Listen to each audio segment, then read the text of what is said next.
Aleluya. Bendito sea el Señor. Qué bueno que podemos celebrar la Navidad. Yo no entiendo cómo hay gente, sobre todo cristianos, que no están a favor de celebrar la Navidad. No lo entiendo, de verdad, no lo entiendo. No, es que dicen, no, es que no aparece en la Biblia la Navidad, o no nos manda que celebremos la Navidad. Bueno, ¿hay algo que vaya en contra del mensaje bíblico dentro de la Navidad? Porque más bien es lo contrario, ¿no? Es que Jesús no nació el 25 de diciembre. Bueno, ¿no has aplazado nunca alguna vez el día de tu cumpleaños porque no te venía bien el día y pierde significado la celebración? No, no lo pierde. Es lo mismo, lo que pasa que si te viene mejor en otra fecha, lo haces mejor en otra fecha, ¿vale? O sea que no pasa nada, no hay ningún problema en ello.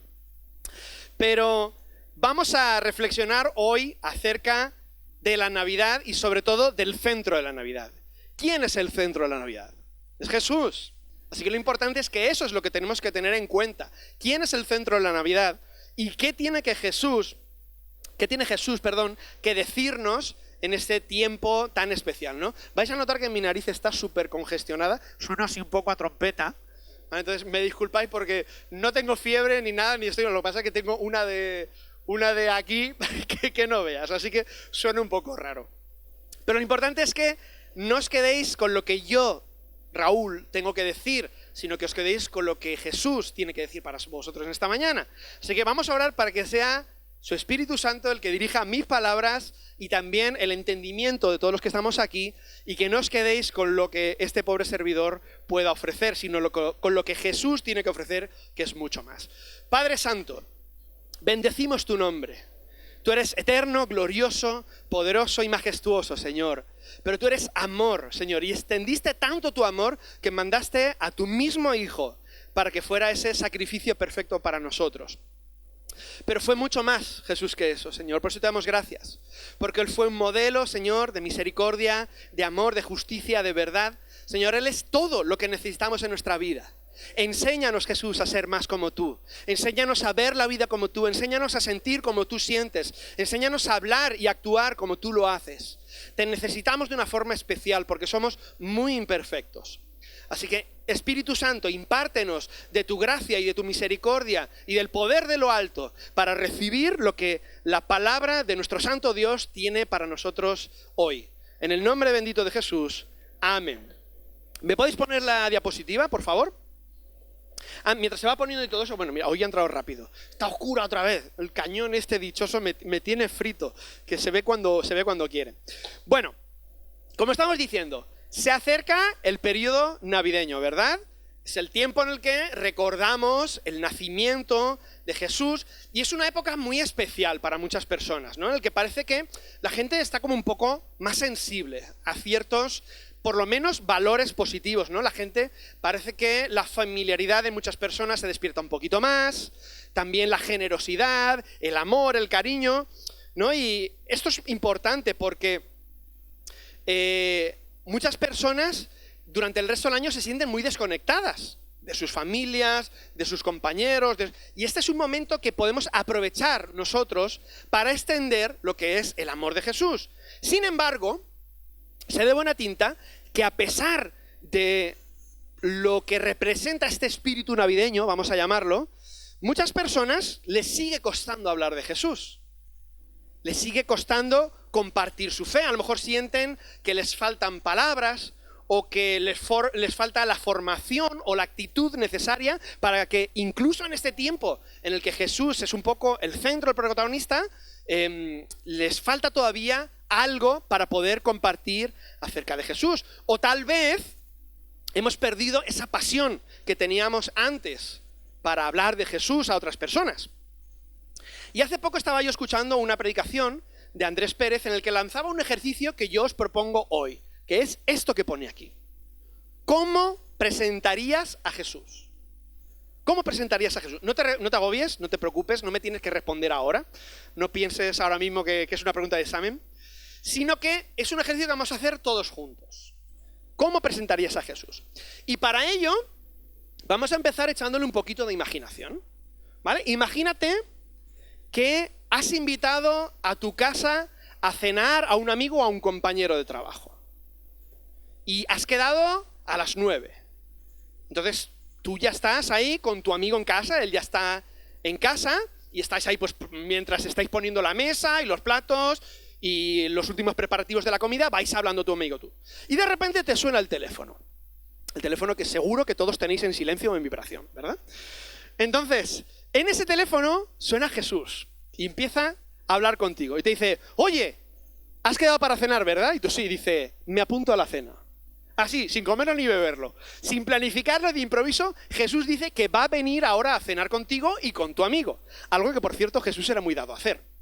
Cosas que no estaban en agenda, que no estaban previstas, llegaba Jesús y hacía, ahí voy. ¿Vale? Entonces, claro, tu amigo no conoce a Jesús.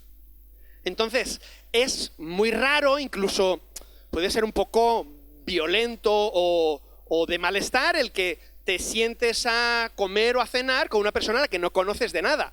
¿Cómo solucionas eso? Pues la persona que tiene el nexo común entre los dos te hablará un poquito de este que va a venir que es desconocido para ti. En ese caso, eres tú.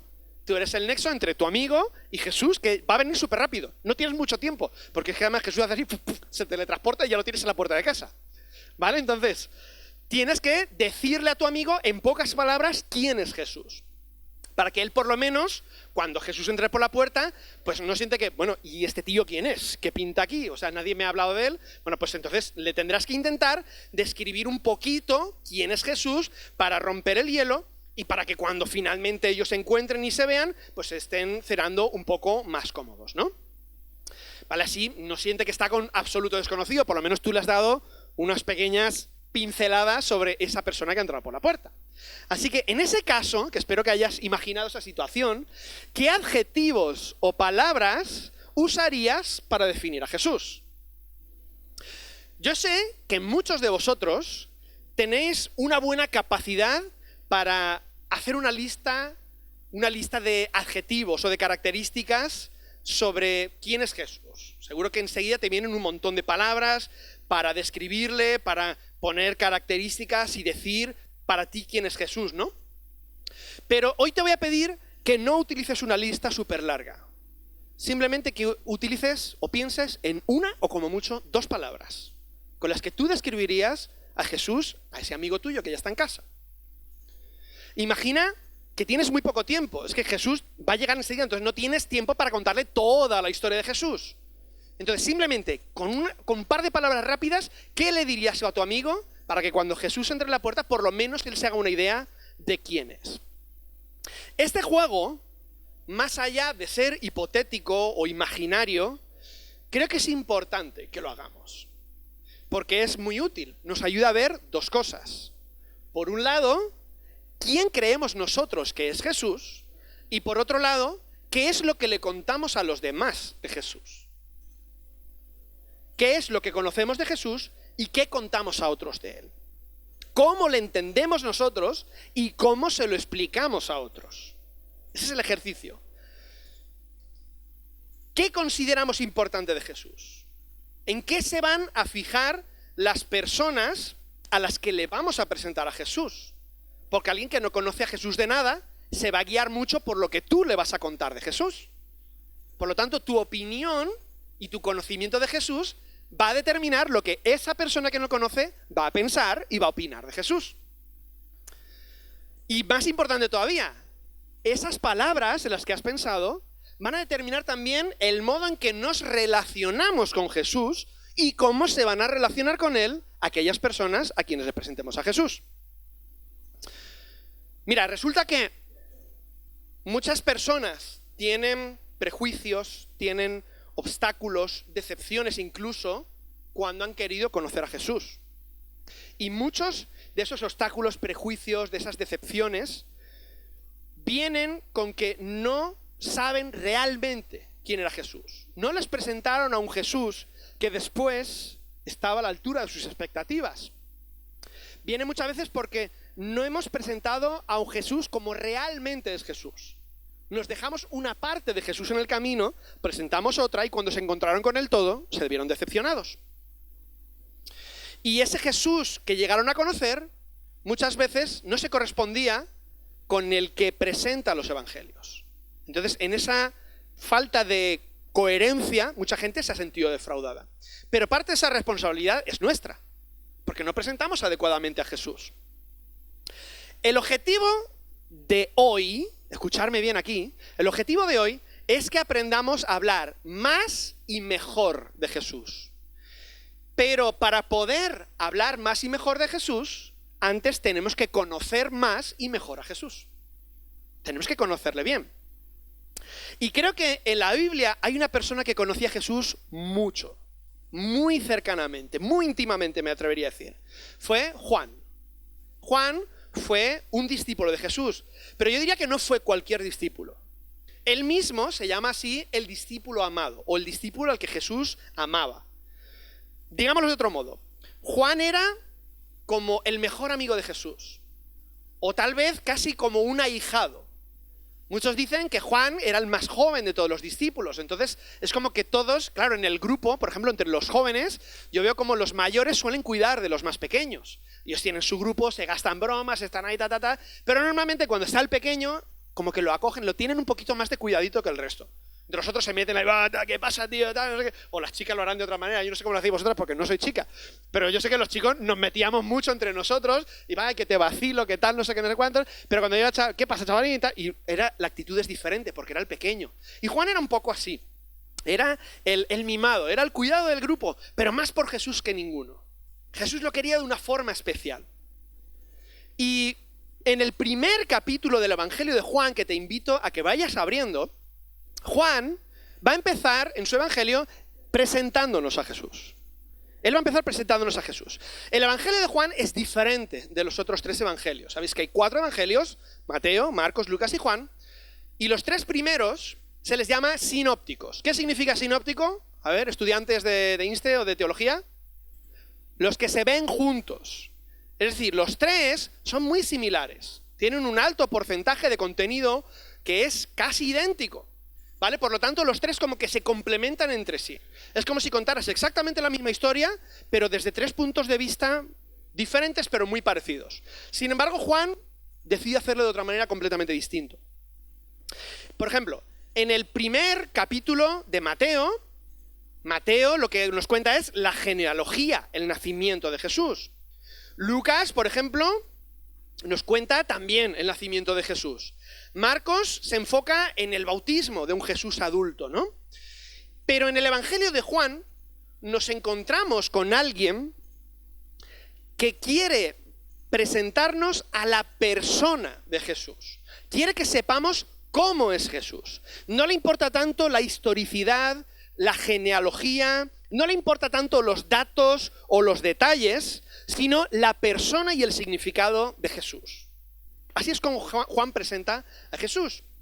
Es como, realmente como cuando tú presentas a un amigo, ¿vale? Cuando viene un amigo y se lo presentas a otro amigo, no cuentas el día en que nació. No le dices, este es fulanito y nació el día tanto de tanto. No cuentas eso. No cuentas tampoco cuántas veces se ha mudado de casa. Ni cuentas tampoco cuánto dinero gana, si es que lo sabes. No cuentas eso. Cuando tú presentas a un amigo o a otro amigo, normalmente lo que cuentas es lo que ese amigo significa para ti. Pues es un tío en el que se puede confiar, es un tío con el que me echo unas risas, tal. Oye, este es un tío que... Siempre cuentas un poco qué significa esa persona para ti. Tu opinión personal, no datos objetivos. Y en el primer capítulo de Juan se hace entender con un texto que es precioso. Pero nos gustaría que nos centrásemos solo en un versículo. Vamos a leer Juan 1:14. Juan 1:14. ¿Lo tienes ya ahí? Y dice así, en la versión de la palabra. Y la palabra se encarnó y habitó entre nosotros. Y vimos su gloria, la que le corresponde como Hijo único del Padre, lleno de gracia y de verdad. Hasta ahí. En la clásica Reina Valera, que muchos seguramente estaréis leyendo, le presenta como el verbo. El verbo. Yo he leído la palabra, que es más o menos lo mismo. Es decir, es la expresión encarnada de Dios, o la expresión viva de Dios. Por eso es la expresión, la palabra, el verbo, ¿vale? Pero no me quiero centrar en esa parte ahora. Si pensabas que íbamos a ir por ahí, te equivocas. Quiero centrarme en otra parte del versículo. Yo no sé cómo describirías tú a tus amigos a Jesús, pero las palabras que Juan escogió están al final de este versículo. Léelo otra vez. Lo presenta como lleno de gracia y de verdad. Esas son las dos palabras que Juan utiliza. ¿Vale? Perdón, me salta antes el texto. Aquí. Gracia y verdad. Lleno de gracia y de verdad.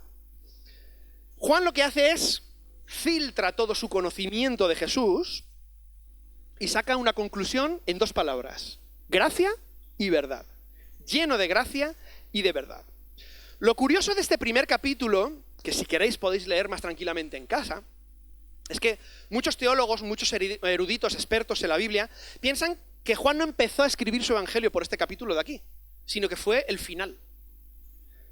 Es decir, Juan escribe todo su evangelio y cuando termina, el sabor que le queda dentro de la idea, la esencia de aquello, de quién era Jesús, decide plasmarla en un capítulo que pone en primer lugar. Que sirve un poco como prefacio, como antesala, como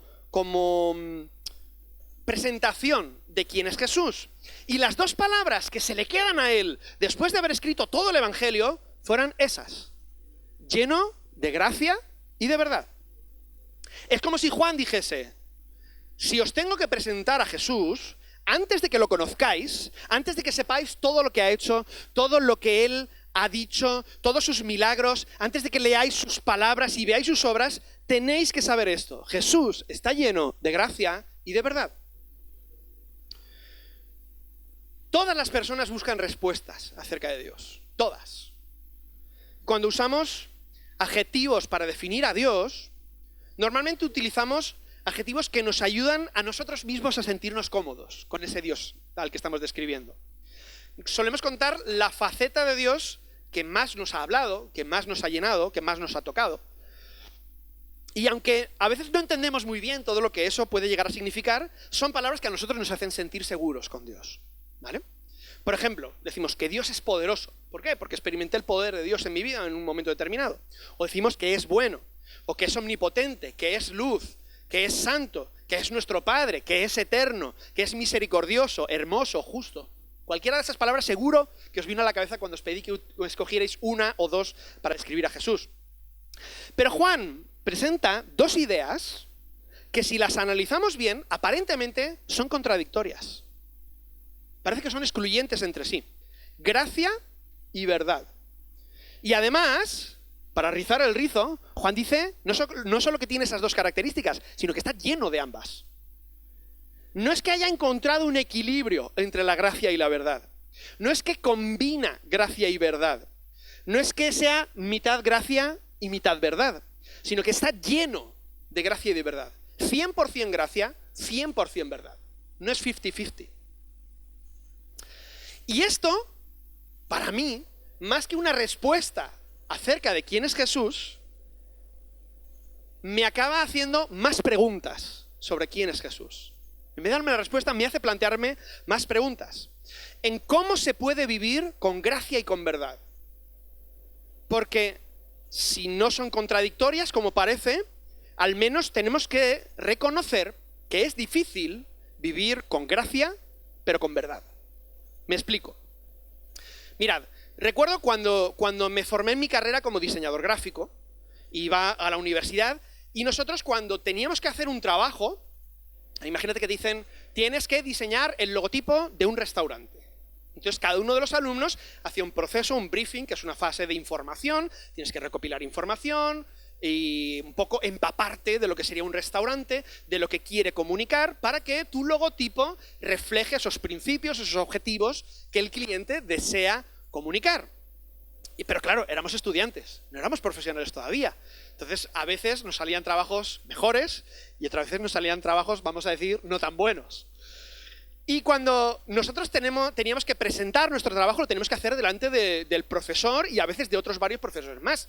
Tenías que llegar ahí, presentar, normalmente cogíamos un cartón pluma bien grande en el que poníamos nuestro logo con las versiones y tal, incluso a veces hacíamos un libreto, un manual de la marca, y se lo teníamos que vender al profesor, ¿vale? Y a veces contaba mucho cómo lo vendías, más que lo bueno que era tu trabajo, pero bueno, eso es harina de otro costal.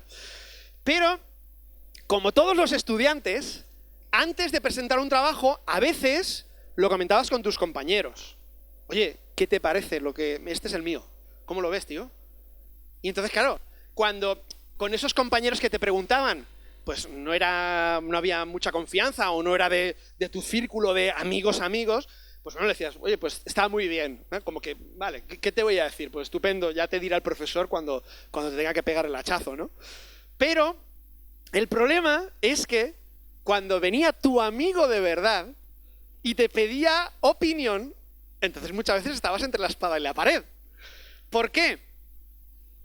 Porque cuando su trabajo era realmente malo y decías, madre del amor hermoso, ¿qué le decías a tu amigo? ¿Qué le decías a tu amigo? Porque aquí se empiezan a complicar las cosas. Claro, porque encima te venía y te decía, vale, tío, pero sé sincero, ¿vale? Sé sincero, dime la verdad, ¿qué te parece? Claro, tú hacías así, levantabas un poco la ceja y pensabas, claro, es que es mi amigo. Y yo lo que deseo es que él siga desarrollándose, aprendiendo, mejorando, que avance, ¿no? Como profesional. Entonces, entiendo que tengo que utilizar la gracia para eso. Tengo que animarle, ¿vale? Tengo que animarle a pesar de lo que ha hecho. Claro, tengo que intentar ver con buenos ojos el trabajo que ha hecho, aunque no sea el mejor, y tengo que dejarle una idea positiva sobre el trabajo que ha hecho. Es decir, tengo que intentar, de eso que ha hecho, que realmente estoy viendo que va a ser que no, destacar algo bueno para que él se sienta impulsado a seguir adelante, ¿no? Porque si mi opinión es importante para él y yo le doy un mal feedback, a lo mejor lo desanimo, hasta lo puedo hundir. Pero, me encantan los peros, a la vez no puedo mentirle, es mi amigo, no puedo mentirle. Tengo que decirle la verdad. Tampoco quiero que él se engañe, que piensa que ha hecho un trabajo maravilloso y que él profesionalmente vaya a seguir por esa línea. Bueno, seguramente vendrá el profesor y le parará los pies después cuando le diga su opinión sobre el trabajo. Pero claro, si yo lo estoy diciendo, oh, tío, está muy bien, mola mucho, me parece genial, va a funcionar, es mentira, no es verdad. Falta el componente de verdad. Entonces le voy a meter en una mentira sobre su trabajo que va a hacer que no vaya después por un buen camino profesionalmente. Va a pensar que por ahí es por donde tiene que ir cuando haga un logo, ¿no? Entonces, esta es la tensión que hay entre gracia y verdad. La gracia es amable, es benigna, nos hace sentir bien. La verdad muchas veces no lo hace tanto, pero es verdad. Es la verdad.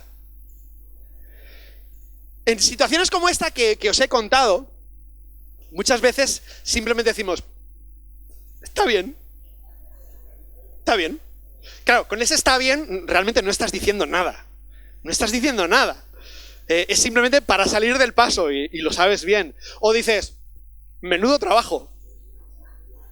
Que eso depende de cómo hagas la lectura, pues puede ser bueno o malo, ¿no? Menudo trabajo. ¿Vale? Así que, claro. Y si encima te lo pregunta por WhatsApp, pues entonces, más fácil todavía, usas un emoticono.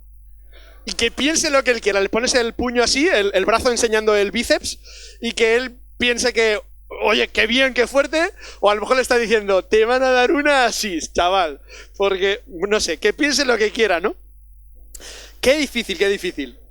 Por eso, lo que estoy diciendo, realmente con estas opciones, estas salidas, ¿no? que habrían esta situación, realmente ni están llenas de gracia, ni están llenas de verdad.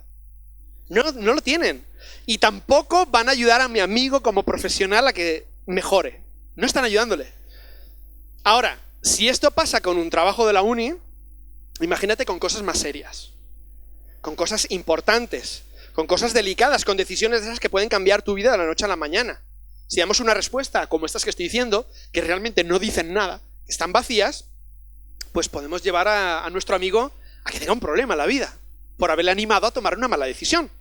Qué difícil es utilizar en esos momentos adecuadamente la gracia y la verdad. ¿Sí? Ahora te voy a pedir que hagas un poquito de análisis y de reflexión. Y pienses si tú eres más de gracia o de verdad. ¿Soy de gracia o de verdad? La gente de gracia, la gente que se inclina a la balanza al lado de la balanza de la gracia, suele ser gente más permisiva, positiva, muy tolerante con todo, sonriente ante cualquier situación. Pero la gente de gracia muchas veces no dice la verdad, porque lo que busca es que tú te sientas bien con la respuesta que te están dando, incluso con ellos mismos. Entonces, claro, si la gente de gracia no dice la verdad, puede ser un peligro. ¿Por qué? Porque es capaz de que yo me vaya directo hacia un barranco y no decirme nada por miedo a ofenderme. ¿Vale? O por hacerme sentir tonto. Es que la decisión que estás tomando es que te vas a dar de morros contra la pared. Es que no tiene ni pies ni cabeza. No te va a decir eso una persona de gracia. Entonces yo me daré de morros y después tendré el problema yo. Pero esa persona ha quedado muy bien porque te apoyó siempre. Te dio cariño, te dio respaldo y te dijo palabras que tú querías oír, no las que necesitabas oír. Mantienen, si me lo permitís, entre comillas, su reputación de gracia. Pero luego está la gente de la verdad. La gente de la verdad, la que yo llamo la gente sin filtro. Gente que puede parecer más estricta, más directa, que a veces ofende. Son sinceros, no, lo siguiente. Y a veces se pasan en esa sinceridad. Y nos hieren. Pero está diciendo la verdad. Y puede que sean muy buenos guías en cierto momento de nuestra vida. A veces necesitamos gente que nos diga las cosas como son, para que salgamos de nuestro ensimismamiento, de nuestra nube. Pero puede ser muy peligroso si esa verdad no va acompañada de gracia. Porque entonces la verdad puede herir. Entonces, claro, esas personas pueden medir las cosas para quedarse a gusto consigo mismas, no para ayudarme. ¿Entendéis? Y te vuelvo a hacer la pregunta. ¿Te consideras más de gracia o de verdad? Y ahora te lanzo otra pregunta. ¿Y cómo ves a Dios? ¿Como un Dios de gracia o como un Dios de verdad? Porque muchas veces proyectamos en Dios nuestro propio carácter. Y estamos haciendo un Dios a nuestra medida. Hay gente que le cuesta recibir la gracia de Dios y prefieren sentir la culpa y la justicia de Dios. Se sienten mal con lo que han hecho y prefieren recibir esa faceta de Dios. Hay otros a los que les cuesta recibir la verdad de Dios. La realidad de que estamos equivocados, de que no estamos haciendo algunas cosas bien, de que somos pecadores y que existe una verdad. Y perdóname, aunque el mundo diga que todo es relativo, la verdad absoluta existe. La verdad absoluta existe. Y algo que tenemos que saber, como estamos diciendo, es que la verdad puede ofender. La verdad puede ser dolorosa en muchas ocasiones. La manera en que nosotros tenemos de ver a Dios va a determinar también la manera en que nosotros nos relacionamos con Dios. Aquellos que ven a Dios solo como un Dios de gracia, probablemente terminen viviendo una vida demasiado permisiva con ciertas cosas. Y los que ven a Dios como un Dios de verdad, quizá van a vivir una vida demasiado estricta en muchas cosas, inflexible. ¿Cómo nos afecta a nosotros ese equilibrio entre la gracia y la verdad? ¿Cómo nos afecta también a la hora de comunicar la fe a los demás? Como estamos diciendo antes, muchas personas se han terminado alejando de Jesús porque han sido expuestas a esas dos realidades, pero de una forma muy exagerada. Solo a una de ellas y falta de la otra. O solamente gracia o solamente verdad. Y en este caso, cuando digo gracia, me refiero al ser permisivos, al libertinaje, al puedo hacer lo que quiera porque Dios es amor y me va a perdonar. Y cuando me refiero a verdad, en este caso extremo, me refiero a una vida completamente estricta, legalista, que condena el pecado, que no es permisivo con la forma de vivir de otras personas, que no se da cuenta de que tal vez la suya tampoco es la única ni la mejor, y que no, por tanto, las demás puedan estar mal. Y ambos casos son exageraciones que nos hacen alejarnos del camino. Y no solamente a ellos, sino a los demás también. Mirad, Tim Keller, que fue pastor y teólogo, y además le gustaba mucho filosofar sobre temas espirituales, dijo lo siguiente: la verdad sin gracia no es en realidad verdad. Y la gracia sin verdad no es en realidad gracia.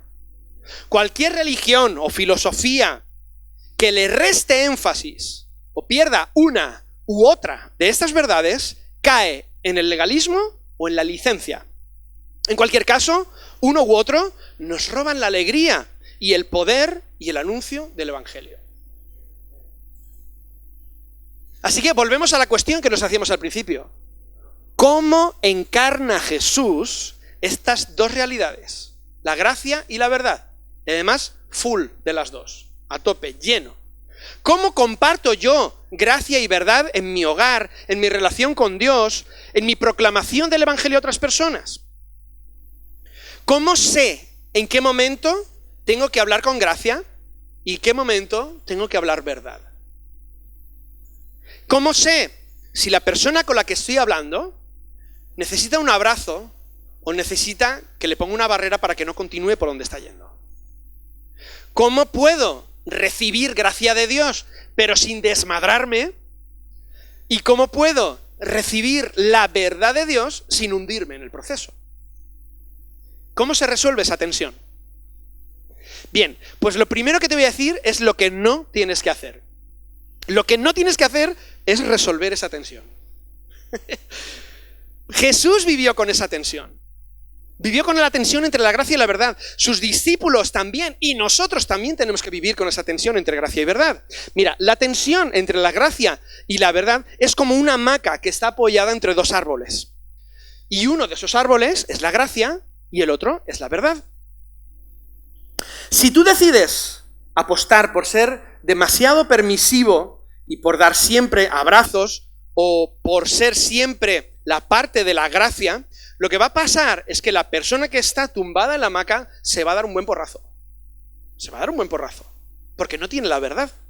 Y si decides ser una persona que está en el lado de la verdad, que va a ser intransigente, extremadamente legalista, lo que vas a hacer es ponerle una carga tan grande a las personas que están en esa hamaca que el resultado va a ser el mismo. Se van a caer de ella. Se van a caer. Esta tensión no se resuelve, se vive con ella. Se vive con ella. Jesús nunca rebajó ni la gracia ni la verdad. No las rebajó nunca. Vivió con esa tensión hasta el extremo, hasta la cruz. Hasta la cruz vivió con ellas dos. Hasta el momento en el que la gracia y la verdad se encontraron en el Calvario. Ahí se encontraron las dos. La gracia, el perdón y la misericordia, por un lado. Y por otro lado, la justicia y la realidad de que alguien debía hacerse cargo de nuestros pecados. Se encontraron las dos en la cruz del Calvario. No debemos resolver esa tensión. Ahora, sí me gustaría decirte cómo podemos vivir con esa tensión. Esto sí me interesa. Ya que no podemos resolverla, ¿cómo vivimos con la tensión entre la gracia y la verdad? Que es lo que Jesús hizo. ¿Sabes cómo decidía Jesús en qué momentos tenía que utilizar la gracia y en qué momentos tenía que hablar con la verdad? Él no creó un sistema. No creó un libreto, un manual de instrucciones, una industria por el que todos tenían que pasar y todos recibían la misma gracia y la misma verdad, porque eso sería injusto. No todo el mundo tiene las mismas necesidades. No todos tenemos las mismas necesidades. No era tampoco cuestión de orar mucho, de ayunar mucho. Estas cosas no vienen mal, ayudan, pero no se trataba de eso. Lo que Jesús hizo fue algo tan simple como conversar con las personas. Hablar con las personas, escuchar y hablar y escuchar a los que tenía delante. Muchos de los que estáis aquí habéis dado cursillos de evangelismo, de bautismo, y si os han enseñado, mira, yo recuerdo, seguramente los más veteranos recordaréis el evangelismo explosivo, ¿verdad? ¿Os acordáis? Un método de evangelismo, ¿vale? Pero igual que el evangelismo explosivo, hay un montón más. Han venido también aquí ministerios de evangelismo a darnos herramientas para evangelizar. Te enseñan a evangelizar, te enseñan a compartir la fe con otras personas, memorizas unos versículos, memorizas un mensaje, un discurso para poder compartir esa fe. Y como digo, no está mal, todo eso no está mal, no pasa nada, no estoy criticándolo. Pero hay que tener en cuenta que ese discurso, eso que has memorizado, esa metodología, no va a funcionar con todo el mundo. Con algunos sí, pero con otros no. Porque no todo el mundo quiere escuchar ese discurso. No todo el mundo necesita ese discurso concreto. Cada persona es un mundo. Cada persona tiene unas necesidades diferentes. La gracia y la verdad que Jesús mostró al soldado romano fue diferente a la que le mostró a la mujer enferma, o al endemoniado, o al fariseo, o al leproso, o al cojo, o al ciego. Con cada uno actuó de una forma diferente. Para Mateo, la gracia y la verdad fueron de una manera. Para Marta y María fue completamente distinta. Para Pedro, en algunos momentos, la gracia fue muy necesaria, pero otras veces necesitó una buena dosis de verdad. Conversa, empatiza, habla, escucha, con gracia y con verdad, con las dos cosas. Habla con gracia y con verdad. Así es como se presentó Jesús a sí mismo, lleno de gracia y de verdad. Así es como le vieron sus discípulos. Este Jesús fue el que cambió al mundo. El Jesús que estaba lleno de gracia y lleno de verdad. Era el Jesús al que la gente perseguía. Era el Jesús que era irresistible para sus oídos. No podían dejar de seguirle, de apelotonarse alrededor suyo para escuchar lo que tenía que decir, porque hablaba con gracia y con verdad. Él es el que ha hecho que millones de personas se enamoren de él a lo largo de la historia. Él es el que ha hecho que tú y yo nos enamoremos de él. Es el Jesús que ha logrado que su historia perdure hasta hoy y tenga la misma fuerza que al principio. Es el Jesús que tiene que ser contado hoy en día. Es el Jesús que necesita el mundo. Qué bueno sería que pueda llegar el día en el que tú y yo podamos decirle a un amigo, a un vecino, a un compañero, a un familiar: te presento a Jesús, lleno de gracia y de verdad. Quiero que sepas que este es el Jesús que ha cambiado mi vida. Y esa gracia y esa verdad también es para ti. Creo que nuestra sociedad hoy en día está hambrienta de Jesús. Estamos viendo ahora en las redes, en los medios, una especie de despertar espiritual. Mucha gente está empezando a ver lo espiritual, que antes se veía como algo negativo, como algo de lo que había que alejarse, como algo por lo menos interesante. Como algo que te invita a acercarte, como algo que no es malo, sino todo lo contrario. Está para resolver muchos de los agujeros, de las preguntas, de las dudas que tenemos en nuestra vida. Y nosotros tenemos que aprovechar esa oportunidad. Pero para poder hacerlo adecuadamente, tenemos que hablar con gracia y con verdad. Y para hablar con la gracia y con la verdad que Jesús tenía, tenemos que conocer mejor a Jesús. Espero que el Señor nos ayude a todos, ahora más que nunca en este tiempo de Navidad, a recibir esa gracia y esa verdad y a encarnarla. A que nosotros seamos como Jesús, esa gracia y esa verdad hecha carne. Vamos a tener un momento de oración. Cierra tus ojos en esta mañana. Jesús, eres inigualable, eres maravilloso. Nadie ha hecho lo que tú has hecho, nadie es como tú eres. Pero queremos ser más como tú, queremos hacer más las cosas como tú. Señor, reconocemos que tenemos muchos errores en nuestra vida. Reconocemos que ni estamos llenos de gracia ni llenos de verdad. Y ni siquiera podemos mantener el equilibrio entre ambas. Pero si nos acercamos a ti, si te conocemos más, cuanto más te conozcamos, más nos pareceremos a ti. Y esta es nuestra propuesta, Señor, para nosotros mismos en esta mañana. El acercarnos más a ti, para que podamos encarnar tu verdad y tu gracia. Para que sepamos utilizarlas en el momento adecuado. Para que sepamos escuchar más que hablar a las demás personas que nos rodean y ser impartidores de gracia y de verdad. Que tu Espíritu Santo nos guíe, nos llene, para que podamos transmitir tu mensaje como tú lo harías, no como nosotros lo haríamos, porque meteremos la pata seguro. Señor, llénanos más de ti, transfórmanos y cámbianos, para que tu luz brille en este mundo como nunca antes lo ha hecho. Gracias por haberte acercado a nosotros. Gracias por seguir impartiéndonos de todo aquello que necesitamos de ti, Señor. Que no seamos duros, Señor, sino que seamos maleables, que nos doblemos ante ti, Señor, para que aprendamos más de ti, dejemos nuestro orgullo, nuestras formas, nuestra metodología de lado, nos dejemos a nosotros mismos de lado y que seas tú a través de nosotros. Te bendecimos y te damos gracias en el bendito nombre de Jesucristo. Amén. Que el Señor os bendiga, hermanos.